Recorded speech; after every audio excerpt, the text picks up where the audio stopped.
Assalamualaikum warahmatullahi wabarakatuh. Sebelumnya, perkenalkan nama saya Anissa Naimah Sinsa. Saya dari Prodi S1 Farmasi, Fakultas Kesehatan, Universitas Muhammadiyah Kudus. Kali ini saya akan mempresentasikan tentang penyakit saluran cerna, dan saya mengambil satu judul yaitu hemoroid atau wasir. Apa itu hemoroid atau wasir, dan bagaimana penyebabnya, lalu apa gejalanya dan cara pengobatannya.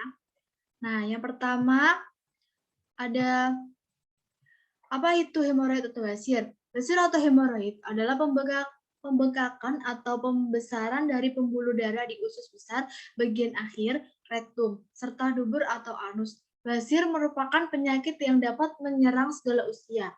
Namun umumnya lebih sering menimbulkan keluhan pada usia 50 tahun atau lebih. Basir tidak selalu menimbulkan keluhan, tetapi bila keluhan muncul, penderita dapat merasa tidak nyaman dan gatal pada anus, serta muncul pendarahan lewat anus.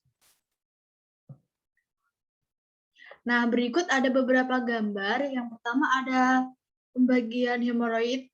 Hemoroid dibagi menjadi dua, yaitu ada hemoroid internal dan hemoroid eksternal. Dan juga ada beberapa tingkatan. Ada 4 tingkatan. Yang pertama, basir tingkat pertama, basir tingkat kedua, basir tingkat ketiga, dan ada basir tingkat keempat.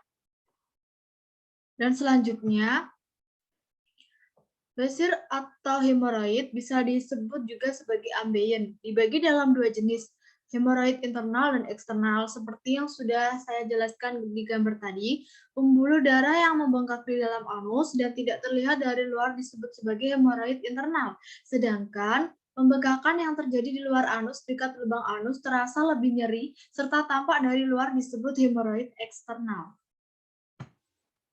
Selanjutnya ada klasifikasi. Basir diklasifikasikan menurut derajat keparahannya, yaitu yang pertama ada derajat 1, pembengkakan kecil yang muncul di dalam dinding anus dan tidak terlihat di luar anus.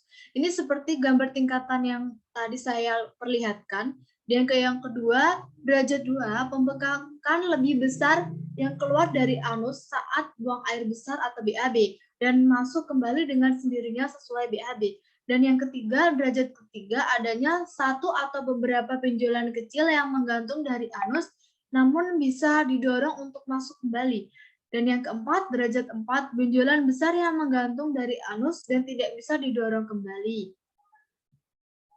Dan untuk selanjutnya, ada gejalanya. Gejala dan pemicu terjadinya wasir. Apa sih gejala dan pemicu terjadinya?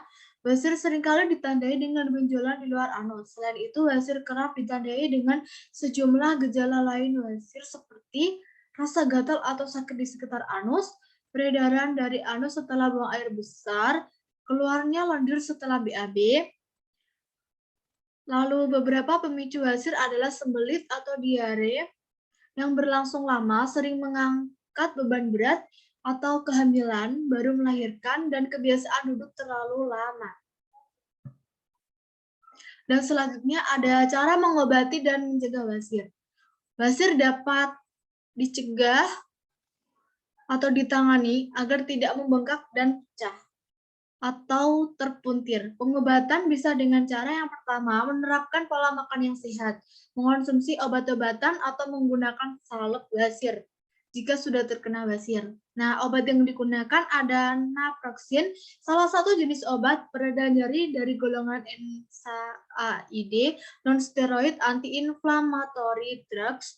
Obat ini berfungsi untuk mengurangi rasa nyeri yang timbul saat Anda mengalami gejala ambeien.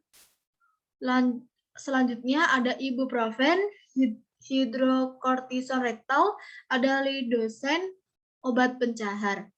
Dan yang ketiga, menjalani operasi pengangkatan wasir. Ini jika wasir sudah terlalu parah ya. Jika wasir disebabkan oleh susah BAB, penggunaan obat pelancar BAB mungkin akan diperlukan. Nah, untuk mencegah wasir, konsumsi makan kaya serat dan banyak minum air putih. Hindari duduk terlalu lama, menunda BAB, dan mengenjan berlebihan, karena itu akan menyebabkan wasir. Jika ingin mencobanya, obat alami ambeien juga bisa menjadi pilihan.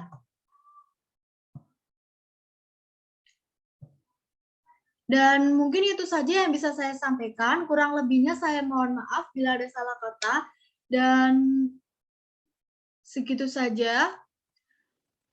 Semoga bermanfaat bagi pemirsa dan juga bagi yang nonton. Sekian, wassalamualaikum warahmatullahi wabarakatuh.